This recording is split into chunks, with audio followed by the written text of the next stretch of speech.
Oriol i avui en parlarem de peixos.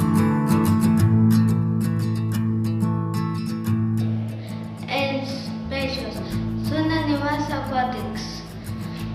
Neixen d'ous, tenen la pell coberta d'escates, se desplacen a galetes. El tauró martell. Poden formar grups de més de 100 taurons martells a la nit, igual que altres taurons es converteixen en caçadors terrestres, s'alimenten d'una àmplia varietat de peixos, crustacis, calamars, pops i altres espècies de taurons martells.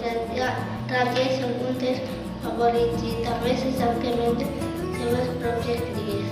Aquests taurons es troben moltes vegades nedant al fons del llac de l'oceà, aguaitant la seva presa. El seu cap únic s'utilitza com una arma per caçar les seves preses. Hi ha una espècie de tauró martell que és més agressiu i de grans dimensions. Els taurons martell sols es reprodueixen un cop a l'any i en general es reprodueix quan el tauró mascle mossega la femella amb violència fins que ella decideix aparellar-se amb ell. Els taurons martell demostren una manera de reproducció vivípar i la femella dona a llum a cries vives. Poden medir 6 metres de longitud, poden pesar 600 quilos, poden mirar a baix i a dalt. I fins aquí el tauró martell.